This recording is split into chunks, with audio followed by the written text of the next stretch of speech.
শেখ হাসিনা দেশ ছেড়ে পালিয়ে গেলে বাংলাদেশ সরকার পরিবর্তনের পর থেকে সামাজিক যোগাযোগ মাধ্যম কিংবা বিভিন্ন নিউজে বারবার আলোচিত নাম সেভেন সিস্টার্স। মূলত অন্তর্বর্তীকালীন সরকারের প্রধান উপদেষ্টা ডক্টর মোহাম্মদ ইউনূসের একটি বক্তব্যে সামনে আসে বিষয়টি।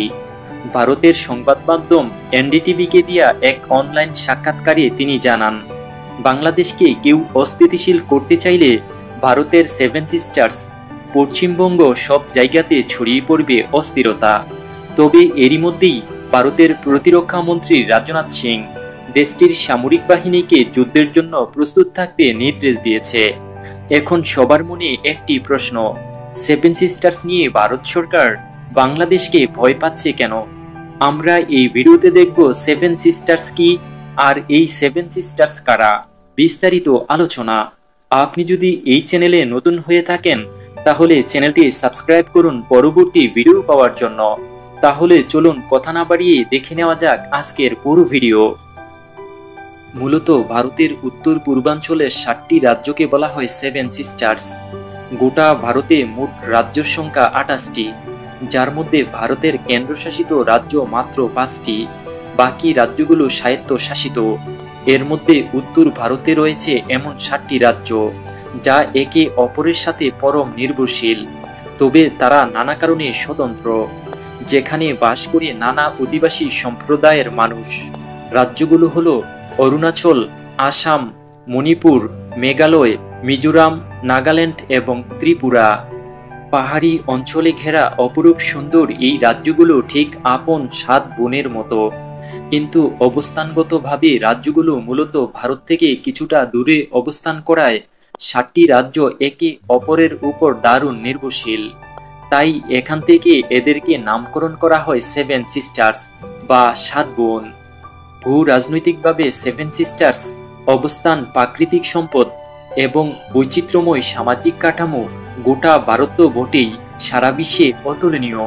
নিকট অতীতেও এই অঞ্চলে ছিল গারু, খাসিয়া, বড়ো, মণিপুরী, মিজোরামদের মতো অনার্য আদিবাসী রাজাদের শাসন, যার ফলে এই অঞ্চলে আদিবাসী মানুষের বসবাস বেশি। মূলত 1972 সালে এই 7টি রাজ্যকে সেভেন সিস্টার্সের মর্যাদা দেয়া হয়। ত্রিপুরা রাজ্যের সাংবাদিক জ্যোতিপ্রসাদ সাইকিয়া সর্বপ্রথম 7টি রাজ্যকে একত্রে সেভেন সিস্টার্স নামে উল্লেখ করেন।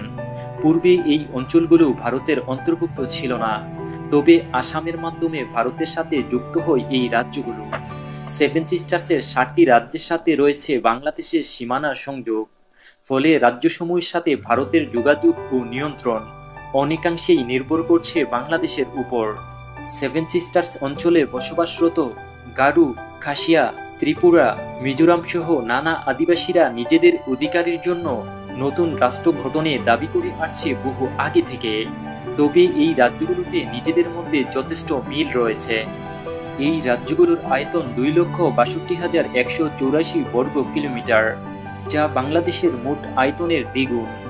এই 7টি রাজ্যের চতুর্দিক দিয়ে অন্যান্য রাষ্ট্রের স্থলভাগ দিয়ে বেষ্টিত, ফলে ভারতের মূল ভূখণ্ডের সাথে এই রাজ্যগুলোর যোগাযোগ করার একমাত্র মাধ্যম মাত্র 60 কিলোমিটার দৈর্ঘ্যের একটি সরু পথ, যাকে বলা হয় চিকেন নেক করিডর, যা বাংলাদেশের উত্তরের জেলা পঞ্চগড়ের সাথে সরাসরি সংযুক্ত। তাই বাংলাদেশ সরকার পরিবর্তনের সাথে বারবার উঠে আসছে এই রাজ্যগুলোর নাম। ভারতের মূল ভূখণ্ড থেকে সেভেন সিস্টার রাজ্যের ভাষা, সংস্কৃতি সম্পূর্ণ ভিন্ন। ভারতের 635টি উপজাতি ও গোষ্ঠীর মধ্যে 213টি উপজাতি গোষ্ঠী রয়েছে এই অঞ্চলে। এসব উপজাতির প্রত্যেকের রয়েছে নিজস্ব ভাষা ও সংস্কৃতি। তারা ভারতের মূল ধারায় একত্রিত হওয়ার ব্যাপারে সম্পূর্ণ ভিন্নমত পোষণ করে। এই কারণে সেভেন সিস্টার রাজ্যগুলো ভারত থেকে স্বাধীন হতে চায়। সেভেন সিস্টার্সের কিছু স্বাধীনতাকামী সংগঠন রয়েছে।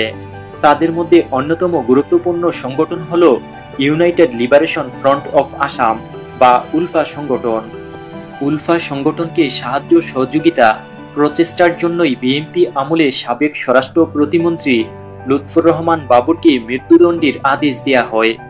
সেভেন সিস্টার্সের আরও কিছু ভয়ঙ্কর সংগঠন হলো যা ভারতের জন্য হুমকি: আসাম রাজ্যের Bodoland National Democratic Front, Nagaland উপত্যকাকে স্বাধীন করতে চাওয়া social council of Nagaland, Assam ও পশ্চিমবঙ্গকে দখলে নিতে চাওয়া কামতাপুর মুক্তি সংস্থা, মণিপুর রাজ্যকে স্বাধীন করতে চাওয়া United National Liberation Front of Manipur, Manipur People's Liberation Army এবং ত্রিপুরা জাতীয়তাবাদী সশস্ত্র সংগঠন National Liberation Front of Tripura এবং অল ত্রিপুরা টাইগার্স ফোর্স। এছাড়াও আরও কিছু স্বাধীনতাকামী সংগঠন সেভেন সিস্টার রাজ্যে সক্রিয় রয়েছে। আর রাজ্যগুলো ইচ্ছে করলে বাংলাদেশ থেকে চোরাই পথে অস্ত্র ও যুদ্ধ সরঞ্জাম নিতে পারবে। আর এই কারণেই হয়তো বাংলাদেশ সরকার পরিবর্তনে মোদী সরকার দুশ্চিন্তায় পড়ে গেছে। তবে বন্ধুরা, ভিডিও সম্পর্কে আপনার মূল্যবান কমেন্ট জানিয়ে দেন, যাতে করে আমাদেরকে পরবর্তী ভিডিও বানাতে উৎসাহ যোগাবে।